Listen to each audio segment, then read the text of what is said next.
Hey folks, Jackdaw here. Let's all get around the log fire this December with your hot chocolate, put that Christmas sweater on, and let's regale many tales on Dreadwolf with the special return of the Landsmeet podcast. Now, I haven't completely abandoned this podcast. I get a lot of questions talking about it. The goalposts have just changed for the Landsmeet. It is definitely still going on, and I still have plans to continue it in the future, and I'll talk more about that at the end. But today I am doing the first ever solo edition of the Landsmeet, and we're talking about Dragon Age Dreadwolf state in 2023 as we close out the year and prepare for 2024, where we're finally going to see Dragon Age Dreadwolf with this summer games reveal. Now, 2023 as a whole has been packed with many major news updates, but today we're just going to dive into some of the most significant ones, round them up, look at them even further with clarity in December of this year, instead of just overwhelming you with every single thing that we've had since 2015, like I normally do when I do like a development timeline kind of video. No, today we're just going to focus on 2023, carefully selecting a few key topics to really delve into, and we do have quite a lot of those with 2023. And I mean, just kicking this off, I started this year in January with a very evil hack that completely converted my YouTube channel into an Elon Musk clone account, promoting a bunch of whack stuff. And I lost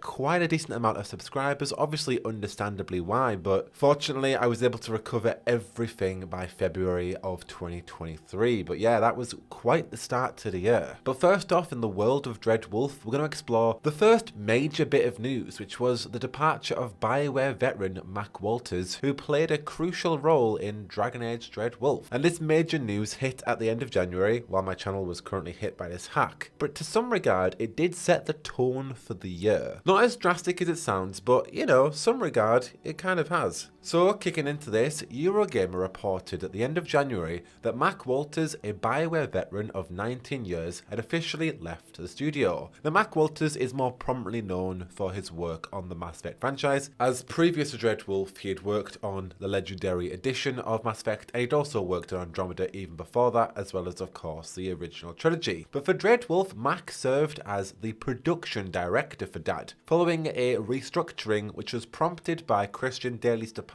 from BioWare's leadership team, and I think that was 2022. So a year on from Daly's departure, Mac Walters has also left the company. Now, Mac actually unveiled his brand new sci-fi project at the Game Awards 2023. So if you were clowning the Game Awards with me, you would have seen the new title he has in development, and I believe Drew Karpyshyn, one of the original Mass Effect writers, is working on that project too, so it's really got bold and grand ambitions. But because of Mac's new project, with him now being in the limelight, he did recently share his reasons for leaving BioWare in an interview with MinMax. And his reasons include many things. A lengthy tenure at BioWare, he was there for 19 years, he had this sense of full circle fulfillment with Mass Effect Legendary Edition, and there was this desire for him to work in a small team again, the opportunity to embark on something brand new. Walters emphasized that his departure from BioWare wasn't triggered by a specific event, but rather it just felt like the right time to part ways amicably. And with him being, you know, the production director, the game was reported to be in the alpha stages as of October 2022. With him leaving in January, it does make sense for him to leave at the most peaceful point for the game's development. Mac recalled the earlier days of BioWare when he described it as small, a scrappy team where individuals took on various roles. And just this time around, he wanted to work on something new. He realised that BioWare focused on Mass Effect 5 and Dragon Age Dreadwolf, and there would not be an opportunity for him to do so in the foreseeable future. And so, since then, he's found a new studio named Worlds Untold, and he is aiming to build AAA action-adventure games with a focus on narrative and world building, so not too dissimilar from BioWare games. But yeah, really happy to hear that Mac Walters, you know, he hasn't left on what we would seem to be negative terms, and it's been,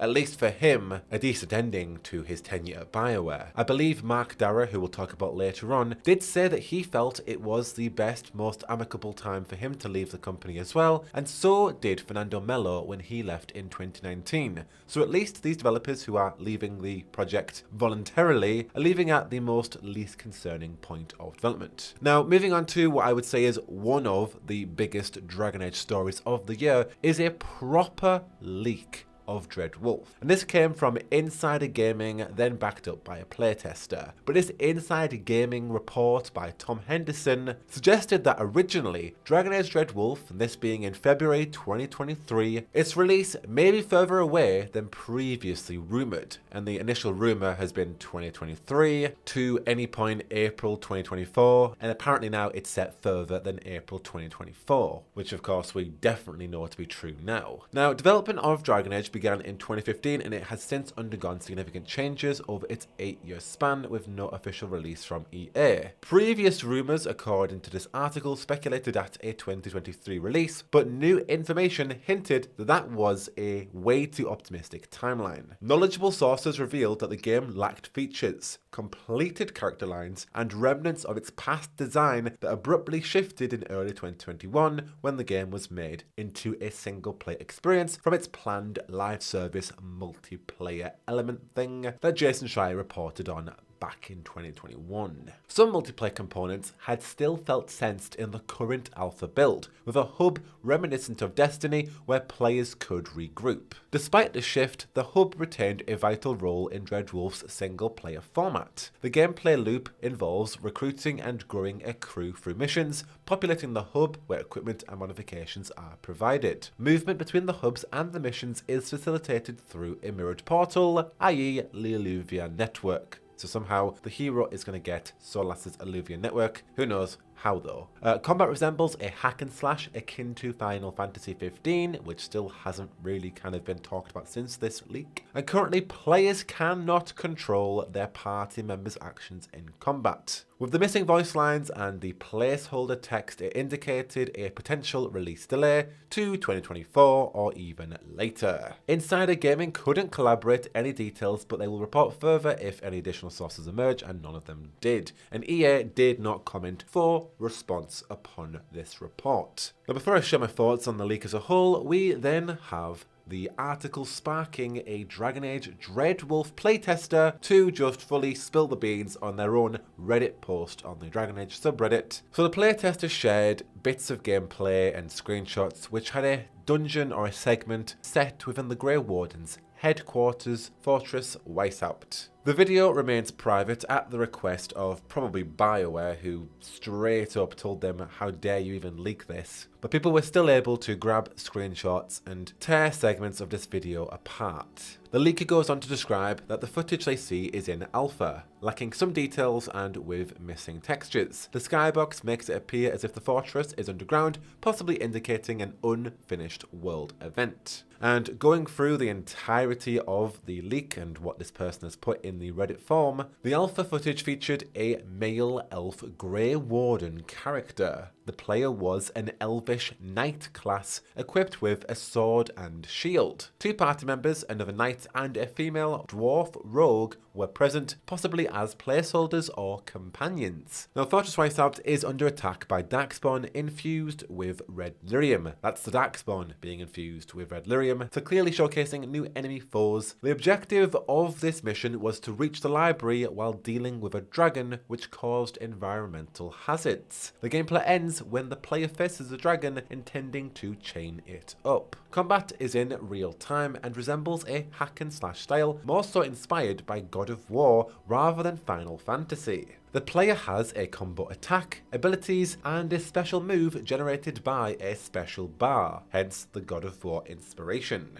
Party control was not demonstrated, suggesting direct control may not be available of our companions this time around. And the animation quality was significantly improved, offering fluid and responsive movements. Jumping, retained from Dragon Age Inquisition, is present. The player can parry attacks with a sword and shield, with special abilities such as a drop kick and a charged sword attack. And the UI is similar to Dragon Age Inquisition, with slots for chest, helmet, primary weapon, shield, amulet, belt, and 2 rings. Replace shield with secondary weapon as well, in case you do have 2 daggers or 2 short swords or 2 proper swords. And the player's character hair exhibits improved animation, finally. Teasers suggest impending threats beyond Darkspawn, hinting at formidable challenges, and this comes from the speculative quotes, "There's worse than Darkspawn on the way," and also, "Walls won't hold it back." notable voice actor Ike Amity is associated with the character Grey Warden Davrin, who was witnessed in this leak. Is he a companion, or is he just helping us out for this mission, or are we going to recruit him for our hub? Who knows? The Morn Watch, a faction introduced in Tevinter Knights who are Mortality Guardians of the Grand Necropolis, are mentioned without explanation on the character page in regards to the buff of this shield, perhaps suggesting that enchantments come from the Morn Watch this time around, or that they're just going to be involved in some way. Which ties into the fact that item descriptions are properly back in DAD. Enemies are variations of Darkspawn, some infused with red lyrium powers, but the recorded gameplay did lack audio and subtitles were also glitched. There is hope for a more diverse range of hairstyles as well, given that we did see improved dynamics with flowing and bouncing hair physics. The overall impression of this leak suggests significant improvement in animation quality and gameplay fluidity compared to previous BioWare games. Specific details about the UI, combat and player controls are highlighted. And there was a fair bit of excitement but a lot more skepticism from the community regarding the presented details. And my thoughts on this overall leak are, we don't know at which specific point of development this specific alpha build was playtested. Therefore, it could represent a late 2022 or mid 2022 alpha build of the game, and therefore significant details that were lacking in early 2023 from a potentially 6-month-old build, it makes sense. But even more so than that, it's already been almost a year since this initial leak, since this playtest happened. So that's another year of development that's gone into these core features. And as we know, Dragon Age Dreadwolf still doesn't have a release date. Maybe at the time we were all thinking that DAD was going to come out in 2023, but we also kind of thought that it was going to come out in early 2024. So perhaps it was more of a red flag then. But knowing that we still don't have a release date for this game, and the development team are definitely reassuring us that they're not giving up and they're putting all they can into it, you know, there's still a lot to be worked on and there's still a lot of game to be made. And there's still a lot of tweaking clearly and testing that needs to be done. So it's really not all doom and gloom. And there's a lot of context that is missing from even the exciting details. You know, we hear about the Grey Wardens, Red Lyrium, some danger that's even bigger than the Darkspawn, and a dragon attacking, and potentially Davrin, and you could have maybe that's Evka Ivo, the other Dwarven Rogue. It's all exciting stuff, but it's missing context. Heck, even the idea of playing a Grey Warden is so exciting, but to what extent? That's the kind of thing about leaks, as exciting as it kind of is to get information like this, we're missing so much context that it kind of almost ruins the surprise in a way, because you're getting all the spoils but no context. So I haven't put too much stock in this leak. There are certain things that it has suggested and it kind of has helped with. The fact that we are, of course, going to Fortress Weishaupt is awesome, and there's going to be the presence of the Grey Wardens in DAD to some extent, which is exciting. But yeah, it's still kind of hard to really throw any solid conclusions or expectations based on this leak. It's cool though that Alluvians are going to be a way that we're going to transport ourselves from the worlds. Hopefully they're not going to be massive and rammed with content. Hopefully that's a way to kind of make it more linear with freedom, like we had in Dragon Age 2 and Dragon Age Origins, trimming down the fat that we got in Inquisition. But yeah, even so, I could spend ages speculating based on this leak, but you know, in a couple of months' time we are actually going to have some solid, proper info from BioWare themselves, serving us a platter of beautiful stuff. Now, pressing into spring of the year, we had the massive revelation that Mark Darrah returned to BioWare as a consultant for Dragon Age Dreadwolf. If you didn't know, Mark Darrah was the former executive producer of the Dragon Age franchise, and pretty sure since its very first entry. He's had a significant presence at BioWare. I believe he was there for 20 plus years, and he's returned back this year. And EA announced that the Mass Effect team is going to assist equally in the production of Dreadwolf as production and polishing tasks increase. The Mass Effect team involvement is possible because the next Mass Effect title is in its pre-production stage with a small core team dedicated to it. BioWare's general manager Gary McKay emphasised to focus on creating the best possible Dreadwolf game, while the Mass Effect team handles its pre-production for the next Mass Effect. Now, Dragon Age has been in its alpha phase since last year, so I don't really know why they're still talking about production with Dreadwolf, but maybe those leaks in some regard were on the money. Maybe they need more team members to come on and make even more further polishes, which makes more sense considering all of the content's in the game, but it just needs to be further polished and enhanced. But basically,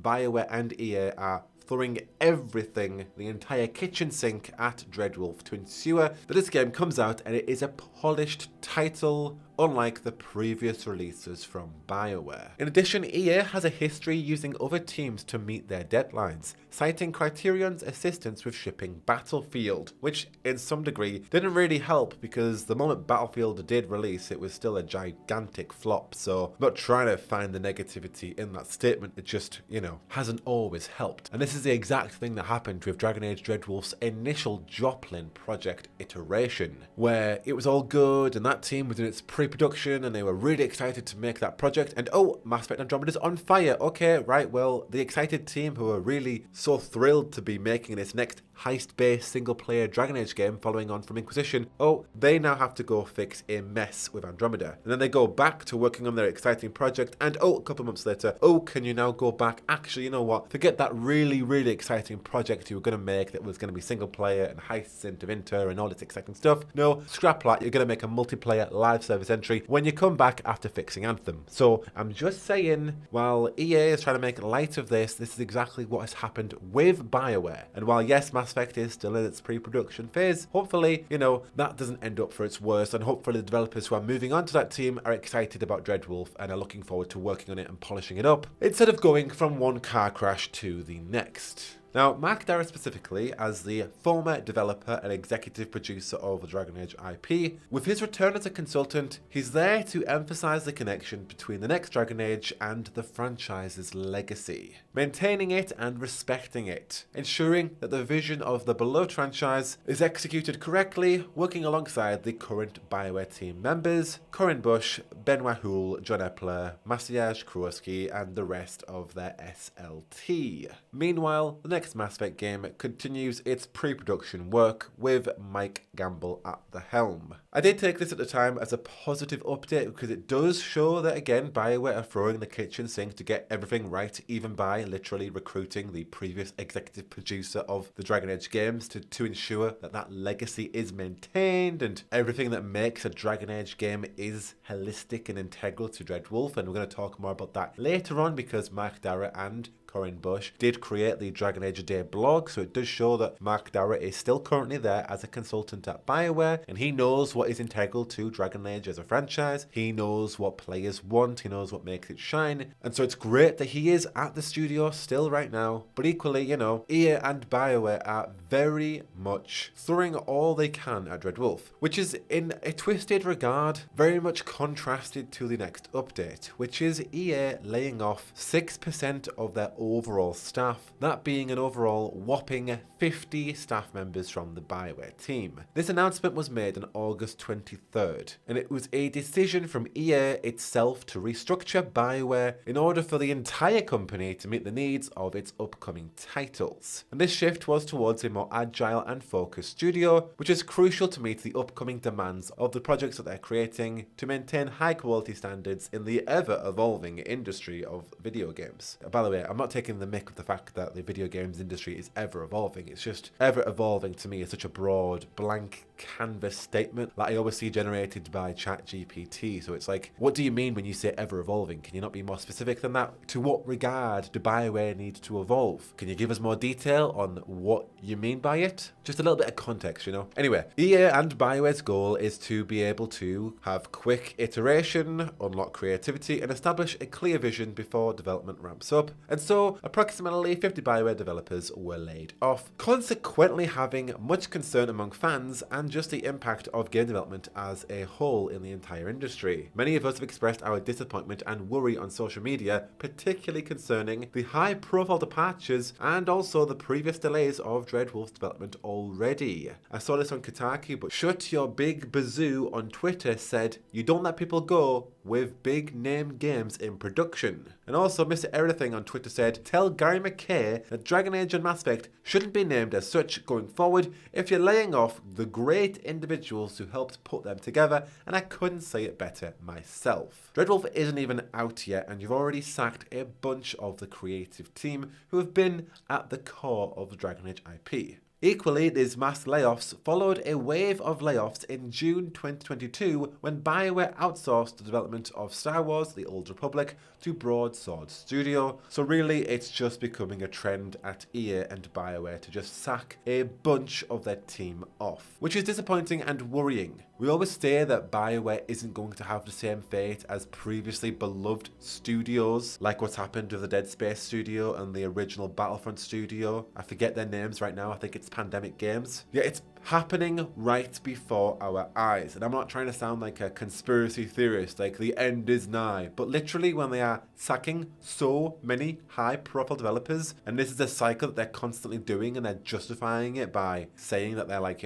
operating from a position of strength or positivity, and it's all for the betterment of BioWare so they can meet their high-quality standards or whatever malarkey. It's a cycle, and it hopefully isn't going to continue, but it is. And I do have like a little bit of like a tinfoil theory, and it's not a tinfoil, but I believe that Anthem was probably supposed to be more of the cash cow than it was, but unfortunately for BioWare and EA, Anthem was crap. Nobody wanted to play it for a reason, and it didn't sell as much for a specific reason. Yeah, I think it sold like $2 million in I think like its first month, bearing in mind that it was on like EA Access, which was like this monthly subscription fee that you pay for to play it. But even so, it hasn't sold as much, and it hasn't been the polished, exciting game that it was hyped up to be, that it was supposed to be. It was supposed to have a 10-year live service cycle, which ended up being a month, 2 months. And so I do believe that there is some fault on BioWare for, deciding to go with Anthem. And I get why, because they needed a cash cow so they could work on the next Dragon Age and the next Mass Effect. But unfortunately, it's just been a massive detriment to them,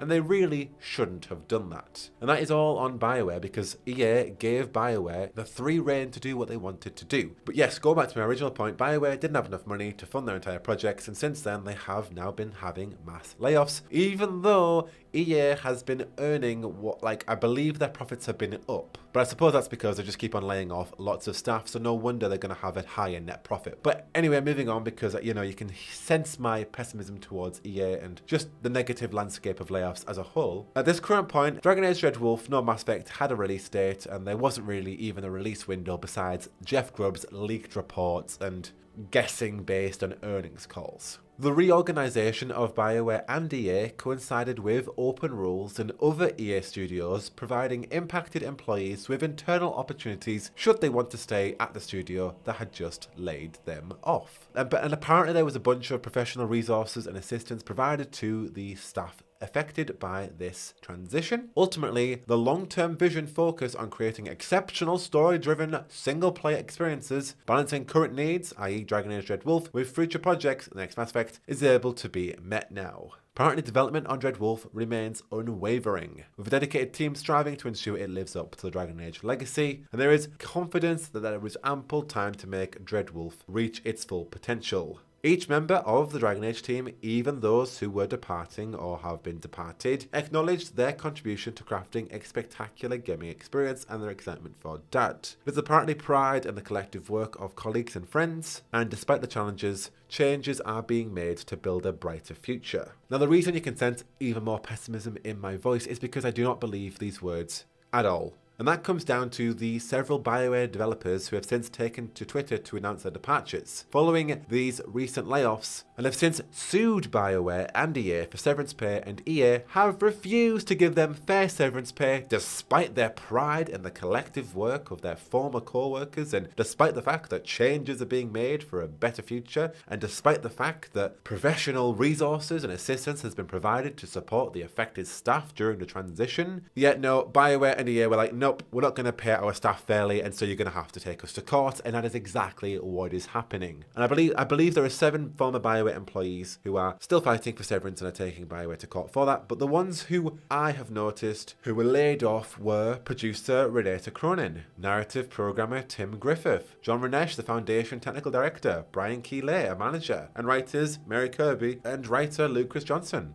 as they've already gone on about huge high-profile positions at BioWare and staff members who have been there for years, and regardless of their tenure, they at least deserve the bare minimum of severance pay, for goodness sake. So while I, have confidence in Dragon Age Dreadwolf and the team and all that stuff, all the PR malarkey and the things that come out of EA and Gary McKay's mouth have very much proven to be absolute BS. Because if they were true, they'll be giving their support to these developers. But hey, that is just how the fat cats at Electronic Arts feel like that's what their staff deserve. It's disgusting behaviour. Hopefully, the former BioWare staff members win this lawsuit, and I'll definitely report on that closer to the time when we do hear something. Moving back on to Dragon Age Dreadwolf, we had a Jeff Grubb leaked report. Jeff Grubb being a VentureBeat Inside correspondent, and he shared information on his podcast Game Mess Mondays, basically stating that he believes there could be a potential postponement of Dragon Age Dreadwolf, speculating that the possible delay of DAD could be until at least early 2025. Grubb reported that there were initial plans aimed at a September 2023 unveiling of Dreadwolf, literally releasing just after Baldur's Gate 3 and before or in the same month as Starfield. To be fair, I'm sure Dreadwolf would be better than Starfield. Let's be real. But delays had apparently shifted to March 2024 and potentially even into the summer of 2024, which we now know is when we're actually going to get the full reveal blowout of DAD. But while the exact release window is uncertain, it can span now from the summer of 2024 to the fiscal year conclusion in March 2025. So putting that into context, it means that when we see the game in summer, BioWare are either going to go, right, the game's coming out like right now in the summer, or towards the end of this year in November, or really anytime up until March 2025. I feel like we might get lucky and they might be like, right, it's coming out November 2024, but that's me feeling optimistic. Most likely it could be early 2025, but that would be no later than March 2025, which, if true, sucks because I'm pretty sure Grand Theft Auto 6 is coming out before March 2025. So BioWare are either going to have to delay the game until, middle of 2025 or fall of 2025, or release it early enough in 2024, because any game, and I'm just saying this regardless if you like GTA 6 or not, any game that releases within 3 to 6 months of that game are absolutely going to be knocked out of the competition in any regard to revenue. Everybody, and I mean everybody, is going to be playing GTA 6 when it comes out in 2025, and it's currently scheduled to come out literally early 2025. So just be careful, BioWare, what you're going to do. This equally kind of ties into the leak at the start of the year where they reported that the game needed more time, but it doesn't really suit the exact context because they were talking about the alpha build and we don't know at which point that alpha build they were playing was and how much time the devs still have left on the game, so we really don't know. But it at the time I did make that connection that this report linked to what everybody who had played the game had been saying, but it's still a worthy connection to make because if we are holding those playtesters to account and we are trusting them to do their job without leaking information, they do feel like the game needs more time in the oven, and that does marry up with what Jeff Grubb is also saying. Anyway, lastly, getting to something quite exciting, we had the Dragon Age Day teaser, which I thought was bloody brilliant to finally not get a trailer or a teaser with Solas or Varric heavily featured and to actually get some new information for a change. I know from I've seen online from the casual mainstream point of view, a lot of people kind of rolled their eyes at this and didn't really see much in it, and that's because as a hardcore fan there's a lot of new information thrown in this and the blog that we got at the time, whereas if you're if you're an onlooker and you're not really that into Dreadwolf and you're not into the Dragon Age lore, you're going to look at it and you're going to go, yeah, cool, location's brilliant. But having fully delved into this and broken it down after a 30-minute breakdown video, we do get a lot of juicy good information on this teaser, which is really exciting. So yeah, we had this Dragon Age Day blog that first came out with Corinne Bush and Mark Darrah, and they both expressed what the essence of Dragon Age is to them, and it's rich characters and the vast world of Thedas, which is spot on. We all play Dragon Age for different reasons. Each of the games have different gameplay and different core mechanics, but ultimately it's the characters that really define the game, and the relationships, the romance, all these intricate systems, the dialogue system, how characters view us and judge us, our approval of them, all of the character interactions and the banter is what I believe, and I know that Mark Darrah and Corinne Bush firmly believe, defines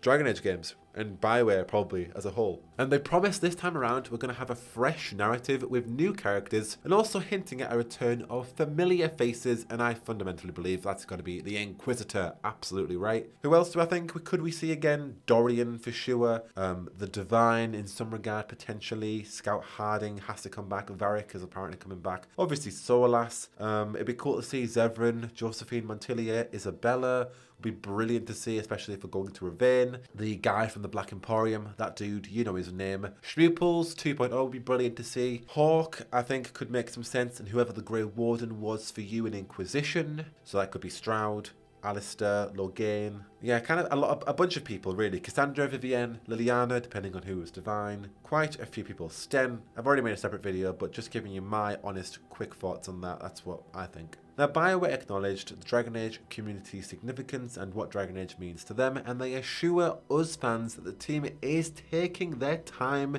to get Dreadwolf right. And I appreciate that, but I feel like they're kind of just saving face when I say that, because they're either taking their time to get it right or they're taking their time because they've pivoted it so many times. And I get that a few of those pivots have been really good, like the single player pivot, which was made for us fans who want a single player Dragon Age game and not a multiplayer live service one, because I don't know any Dragon Age fan who wants that. Unless it's like a separate feature or like a fun idea separate from its single player entry. But of course that was under EA's management of being like, nah, you're going to make this. So I get like when they're saying that they're taking their time, it's because BioWare leadership have fought for those pivots. But in the same regard, EA has scuffled those plans a lot. And also BioWare's own internal working. You know, they spent way too long on Anthem in terms of its pre-production phases. They spent way too long on Andromeda's pre-production phases. And we don't really know about Dreadwolf's timeline. Of course, I speculate about it all the time, but we're not going to know until we see the finished product. So I appreciate that they say they're taking the time to get it right, but they literally are taking their time because of all these pivots, reboots, management issues, and the full roster of things that have happened at BioWare in the past 10 years. And of course, then we got the anticipation for the full reveal of Dreadwolf in the summer of 2024. Whatever full means, it hinted at multiple trailers and the full release date, which is so exciting that we're finally gonna know when this game's coming out. And the in-game teaser that we got hinted at many locations that we're gonna visit, along with a few characters sprinkled in there with a few new voiceovers. The locations featured were Antiva, Ravane, the Anderfels, and Tevinter Imperium. We've known about Antiva, the Anderfels, and Tevinter, however Ravane completely surprised me. You could say it was hinted at in concept art with the Lords of Fortune's initial concept art pieces, but no, that one completely threw me. I did not think we were going to Ravane, and I'm really excited by its description. But we'll get to that in a second. The focus on Antiva was the city of Treviso, which introduced potential Qunari invasion narrative elements, and maybe even the introduction of Andreatia Cantori dealing with the looming threat of the Qunari invasion. I still feel like we might actually visit Antiva City at some point, because Antiva City has mainly been referenced in Tevinter Nights and it's the capital of Antiva. Maybe Treviso is actually going to get invaded, or maybe it is a city already under invasion. I don't know, I just feel like it'll be a bit weird if we didn't visit Antiva City as well as Treviso. Unless Antiva City is actually already gone by the Qunari by the time we do play Dreadwolf. I really don't know, but it's kind of like visiting Halam Shiral and not visiting Val Rayo in Inquisition. You have to visit Val Rayo because it's the capital of Olay. That's just my thoughts though. Now we saw Ravane and we don't really know whereabouts. Given the fact that Ravane is a coastal nation, the location could be anywhere on the coast. But it did feature Lords of Fortunes, a brand new faction introduced in Tevinter Nights, who are esteemed treasure hunters. And then we saw the sea monster dragon encounter. There was speculation on higher level dragon fights and sea monster fights happening in Ravane, given the fact that apparently dragons have taken it over, hence why the Lords of Fortune have abandoned it to some degree. We also have hints at treasure hunting with the Lords of Fortune's presence, and then we have concept art of deep sea diving, referring to the Lords of Fortune, who are from Ravane. Is that going to be a gameplay element? I really doubt it, but still it's an exciting tidbit that BioWare have hinted at in concept art, and Ravane is a coastal nation, so why not? And then we saw the Anderfels, particularly Fortress Weishaupt, which we know from the initial gameplay leak that it was already going to be featured. But we actually see the disturbance in the region at this point, and the initial leak had said that there was a skybox that hadn't been properly filled in there because there was some kind of world in-game event, and we do see some kind of disturbance happening through concept art for Fortress Weishaupt, and we see across the region, electricity sparkling with some kind of like ritual or griffin iconography or something going on. But as we know already, there's a massive threat coming to Fortress Weishaupt that's bigger than the Darkspawn and apparently bigger than this dragon, unless it's related to the dragon. But we did have a Grey Warden speaking in this teaser, and I think that could be Grey Warden Ramesh, who was also witnessed in Tevinter Nights. And then we had an overview of Tevinter Imperium, once the ancient elves' motherland, now demonized by the rest of society. Given the fact that Tevinter was once the elves' motherland, the elves of the past will directly be coming back from their home because the Tevinter Magisters have just taken it from them, claimed a lot of their lore and history based upon the fabrics of their empire, and they're not going to like that, so they're going to be fighting for it, centralizing the main narrative of Dreadwolf, hence why it is going to be set in Tevinter. We know that we're definitely going to be going to Manrathis, but I assume we'll be going to more locations than just the capital, like the Silent Plains, maybe even the location Solas itself. I believe Kalsharok is on the outskirts of Tevinter. It'd be brilliant to visit there. But yes, Tevinter is, of course, central to the game's narrative. And then we had speculation on this male antagonist and the identity of this character at the end, who I believe is an evil god, because the game is about evil gods rising from the past as new heroes now face them in order to save Phaedus. This evil god talked about the peace and comfort of their reign, which could sound nice in a softer context, but the context they were offering seemed pretty menacing. And I believe this could suggest an evil elven god from the elven pantheon, since Solas is going to be destroying the Veil and releasing the elven gods with his plans to somehow deal with them. As he's already said, the first of his kind do not die so easily. So how in the Fade is he going to stop them? Is he just going to rip open the Veil and free them? Are they then going to go, right, Dreadwolf, where are you? I'm having you. Does he already have a ritual to stop them? Is he going to rise as the Dreadwolf to gobble him up like he gobbled up Daenerys the Lesser in Tevinter Nights? How exactly are they going to somehow escape him, considering we at least have them as a villain? And how is he going to deal with the remaining of them if he does defeat the rest of them? Like, what's going to go down? I don't understand the context of having evil gods as the villains, with Solas needing to destroy the Veil in order for them to be released. If you have any ideas on that, please let me know, because I'm genuinely dumbfounded. Is the Veil only going to be slightly destroyed? Is the ritual he's taking slowly decaying the Veil, hence why they can get unshackled, or only two of them can be unshackled? Are they just going to absolutely quinky dink him and be like, yep, we escaped you? I have no clue. Either way, Solas isn't the main villain, and that's kind of already been confirmed in many, many regards, but this trailer for me solidified that Solas will not be the main villain, and I'll talk about that in my closing thoughts, but yeah. And then we had in-game sounds hinting at rifts opening at certain points, Grey Warden shouting, magical fade noises, and a dragon Dreadwolf sound, which sounded like as if Solas absorbing Flemeth's power, becoming a draconic Dreadwolf, having the growl of a dragon with the howl of a wolf, symbolizing the current state of the Dreadwolf, symbolizing its power, something of the sort. I don't really know if Solas is going to rise as it, or if it's in the Fade like it was in Tevinter Nights, if it's going to escape when the Veil's destroyed. Who knows, but we heard its sounds in this teaser, and it was very, very spooky. And regardless of the evil elven gods, the fact that that thing's on the loose, or that thing is, you know, in the world of Phaedus, yeah, that's pretty spooky. If that thing can't defeat the elven gods, then flippin' heck, what the heck are we gonna do? And of course, we got the summer reveal next year, speculating at a winter 2024 release or a spring 2025 release. It really needs to be any time after or before GTA 6. Genuinely. So, key takeaways from this teaser. This is going to be a big game, and I mean thick with a capital T and a capital CC.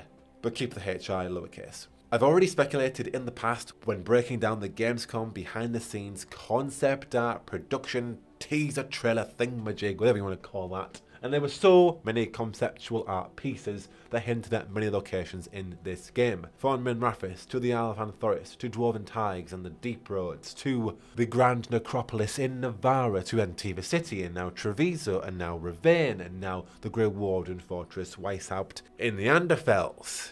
Just with the added addition of Ravane as a continent, and already more locations, and even locations that we haven't even thought of yet, teased at by the devs, Dreadwolf's going to be massive. I just hope with its big bold ambition, it doesn't get lost in its fetch quest and side content malarkey. It feels like it's going to take forever to complete, and that's exciting. You know, Baldur's Gate 3 was brilliant because once you finished Act 1, you got another 2 acts to go, and the game only gets better and better and better. Now, I'm comparing to Baldur's Gate 3, and it's like the one game you shouldn't compare Dragon Age or BioWare to, because it's just done everything in the opposite direction to BioWare. If the pacing is done right for Dreadwolf, I am very, very excited to have a big, chunky Dragon Age game to play with so much lore, characters, and substantial content to digest, as long as it is substantial, good content. So yeah, excited for that. Solas isn't the main villain. Again, I said I'd talk about this later on. It's a not so surprising twist that Solas isn't going to be the primary antagonist. I feel like I've talked about this since like 2016. There's always a Dragon Age villain twist. You thought you were going to fight the mages and the Templars and sort their stuff out in Dragon Age Inquisition? Ha! Wrong. Nah, Corypheus entered the scene and caused calamity. And even then, was Corypheus really the true villain of Inquisition? Yeah, he was the twirly moustache one, but that all comes because of Solas's overall scheme to restore his time, hence setting Corypheus's plans in motion, which is an evil ambition because while Solas didn't think that, you know, Corypheus would understand effective immortality and he would die in the process, still, Solas didn't consider the consequences of his actions and set that all in motion. And even Dragon Age Origins, you're facing the Archdemon, but oh no, don't forget Loghain has a political scheme going on against you and you have a piece to play in that storyline. And Dragon Age 2, you have the introduction of Red Lyrium, and how that basically twists and corrupts everything, adding another hostility into the world of Kirkwall. So yes, there's going to be a surprising twist in Dreadwolf, and it's no doubt the evil elven gods. A twin blight maybe, the Titans. I'm all set for some sort of evil gods from the past, now having faded in their sights. But it's going to shift towards that focus at some point. And so there's going to be some point in the game where things are going to substantially change. Either if/when the veil comes down, when the real threat is introduced. I really don't know, but it seems like there's going to be some kind of subversion. Last Jedi style. Maybe, maybe not. We'll find out soon enough. I'm excited to experience that firsthand anyway. I'd hope that would be kept a little bit more secretive, but we'll see. And of course, I've talked about this one enough, but we're getting a summer reveal with a release date next year. And I say next year, you're probably watching this, it's probably already 2024, if not near enough. And so that's only a 6-5 month wait depending on when BioWare want to fully reveal Dreadwolf in the summer. I kind of feel like it could be EA Play Live, which has always been in July. They've sometimes had it in June, but it is more so in July. If they want to do Summer Games Fest, that's the first week of June, which I don't think they will do, but they still could do. If they want to do their own event, it's whenever the hell they tell us we're doing this stream or this reveal on this specific day, which could be whenever they want. But we're getting a release date, and that's so exciting that we're getting full-on gameplay reveals and more information on this game. And of course, the second we get that full reveal, I'm either going to be streaming it, I'm going to be breaking it down instantaneously, and we're going to be talking about it until Dreadwolf is actually here. So yeah, whenever it happens, whenever it comes around, you know I've got your back for it. Ultimately though, just wrapping up with some conclusions for this year. You know, while I do have a few skeptical and pessimistic opinions of Dreadwolf, or I would say more BioWare and EA as a whole, it's not of the Dragon Age team currently, and it's not out of any malintent or malice or anything like that. I just, you know, it's the fat cats at EA and the previous leadership teams at BioWare who have apparently screwed things up. I say apparently on the leadership teams at BioWare because there have been a few things going around from current BioWare staff who are saying about previous management, and it sounds a little bit accusatory, and I don't really know who to pinpoint. I don't actually dare to pinpoint because I don't think it's fair for me to even pinpoint anybody out, whoever's been in past leadership. So it's not fair for me to do that. But you know, there has been apparently faults on BioWare's internal leadership. And I suppose we can even look at Anthem, Andromeda, Inquisition to some extent, and Dragon Age 2 and Mass Effect 3. You know, we can see that there has been some pivots and some fundamental challenges within BioWare over the past 15, 20 years, 10 years, whatever. So I hope I haven't come across too pessimistic. I'm trying to be a realist because I also do have a care for the games industry and the growth in it. As you know, a content creator, a wannabe games writer, journalist, whatever in the future at some games company potentially. It's very disheartening to see one of my favorite companies treating their members of staff like this, especially one so beloved as BioWare, who I have seen with their developers being so creative, being able to express themselves, being individual, integral to the teams, being there for so long as well. It's not the nicest thing to see, and of course it's screwing up their entire lives, and they can't even get a decent bit of pay after it all as well. Like, it's worse enough that they laid off a project that they care about enough to the point where they're there for like double-digit years, but they can't even get an equal fair pay for the work that they've done and their tenure as well. It's just, it is infuriating. It really is. And we need and we demand for a better industry, especially when studios like Baldur's Gate and Larian are proving the way of the industry, where they don't have a fat cat publisher. They've done that in the past. They've been scorned by it. And they're a AAA independent European studio, spending 6 years on the development of Baldur's Gate 3, getting their funding through early access. And while it's not everybody's cup of tea, look at what they've made. Look at what they've done. And there's so many things. Again, I've talked about that to so much extent in a previous, you should play Baldur's Gate 3 as Dragon Age fan video. But studios like Larian are helming the way forward. And more studios are going to follow suit. And if you don't jump aboard that ship, then you are a remnant of the past and you will soon be swallowed up. Because it is not equal opportunity. It is not fair, and it is not the landscape that is going to be shaping the games industry, as far as I'm aware, and as far as my input goes. So yes, anyway, sorry about that. It is just frustrating. And it does raise a few concerns about the uncertainty on BioWare's future. Talked about that again before with, Anthem didn't earn enough money for them to kind of keep the studio afloat, and there's been layoffs, and I'm not relating the two, but I'm just saying SWTOR was outsourced to another development studio, and there's been now two massive layoffs at BioWare. Hopefully Dreadwolf brings in the revenue that EA project, but it probably definitely won't meet the insurmountable expectations of revenue that EA demand for that game.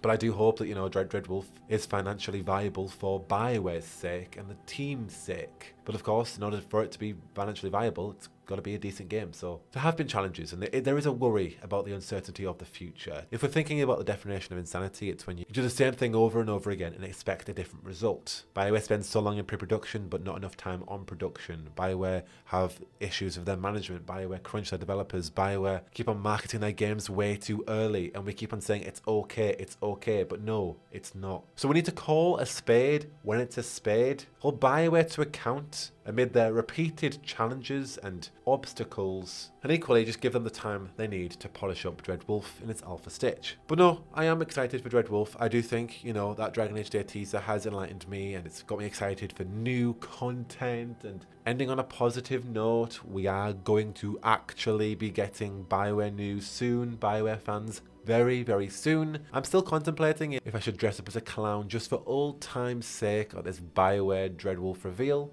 Just for funsies, why not clown one more time? Heck, I'll probably be wearing clown makeup when I play Dreadwolf or when I stream it for the first time, just because I love that is such a visual, viable part of our identity in this community. It's brilliant and I love it, and I love you all guys for clowning with me. But no, I'm excited for Dreadwolf, and I'm excited to finally see some stuff. I just want to thank you all again for this brilliant year on my channel. Why it obviously hasn't been positive updates, as you can tell from this. It's been quite shaky, quite up and down, with some positive bits about here, but from leaks, layoffs, and the promise of content, we're still very much in that waiting period to finally see this game and what BioWare has, and if they can really meet the current level of quality that we have in today's RPG gaming. But from a content side, this year has been fantastic. I got a review code of Baldur's Gate 3, all thanks to your ongoing support to watch my content and supporting it even if I don't talk about Dreadwolf. And even the videos I have talked on Dreadwolf I've fully enjoyed, especially recently. I've been talking about the Red Lyrium Idol, Solas, the Rook character protagonist, and evil elven gods. It's been really good stuff, and I really appreciate you all so much for joining me on this journey. As much as we get negative about Dreadwolf and we're still waiting and we're impatient, I constantly see comments all the time saying that my channel is the #1 place that everybody watches for dad content, and it keeps them positive and up to date and excited and keeps them in the loop. I don't need, I don't expect you all to be positive, but the fact that I'm your go-to one for Dreadwolf updates and stuff, and I'm appreciated and respected as the news guy, and I'm not seen as some crazy lunatic online wearing a tinfoil hat, making all these uncertain connections and kind of, copium over Dreadwolf. I appreciate that I do have a brilliant, trusted and fun reputation online, mine. And that's all the more thanks to everybody who's just continually supporting my channel. I really genuinely appreciate it. It means so much to me that everybody looks at me as an icon that I looked at back in the day when I was waiting for Dragon Age Inquisition, like Ability Drain, Biofan, Lady Insanity, Gamer MD. The fact that I am equivalent to one of those guys, it's really hard for me to contextualize because I don't see myself like how you all see me, but really appreciate it. You know, it means so much to me that I have achieved that dream as a content creator. I don't care about the big picture stuff. I don't care about the earning millions of revenue and sponsorships and getting games early and press copies and going to events. That stuff's all nice, but fundamentally on a day-to-day basis, the fact that I have a following and people enjoy my stuff and they like me for me, that's way more fulfilling than all the superficial stuff. So thank you for watching my stuff, bearing with me, rebuttaling or agreeing on the tin foils, having fun, brilliant, opinionated, accepting conversations on Dreadwolf, its lore, its characters, and just loving the universe that BioWare have created. I love what I'm doing right now, and I'm going to continue doing it until I don't love it anymore. But for the moment, I really, really like the community I've built. I'm just thankful to you listening right now. Before I do end the Landsmeet podcast, as I said at the start, I was going to talk about the fact that the goalposts are changing for this podcast. This podcast is always going to remain. I'm going to continually do it. But the goalpost of it now is more for interviews. When we have more content at the time, I've been doing community interviews. It's been brilliant, but we're still talking about the same kind of thing. What Dragon Age means to you, what this lore tidbit from Inquisition, which was 10 years ago, means to you, what this means to you. And that's all brilliant, fun content. But I want it to have more substance in the future. And I also want it to be more developer interviews, if possible, in the future too. So the Landsmeet is more of an interview-based podcast if I get the chance to interview BioWare devs and talk to more community once we have more content about their stuff. So it's more maybe post-Dreadwolf stuff, but for those who do love my long-form stuff, I will leave you with a promise for 2024. I am starting a brand new podcast with some of my fellow Dragon Age peers, and it's going to be a very, very fun project, and I can't wait to really get into it. But I ain't even created the logo yet. I've just got a name, a title for it. But the graphics, the whole shebang, I ain't got sorted. But it's going to be a fun podcast following all of the fun tidbits of Dragon Age Dreadwolf's marketing cycles. So it's going to be good stuff. So while the Landsmeet is on a hiatus until post-Dreadwolf, and we've got those interviews and people I want to talk to, maybe we will closer to the time when we get more stuff. For now, you're going to have a brand new podcast in the new year to sink your teeth into if you do like the long form stuff from me. But with that, I'm going to wish you all a happy end to 2023. I hope that with the end of this year, you can end a chapter of your life, or if it's been a great year, it's fantastic. You can reflect on the amazing memories. I'm really excited for the new year, new plans as always. But yeah, I want to wish you a very much happy 2024, Merry Christmas to all those who celebrate, and I will see you all in the new year. I have been Jackdaw. You're already in the right place for the latest on Dreadwolf. But until then, I should go. Whoa, whoa, whoa, whoa, whoa.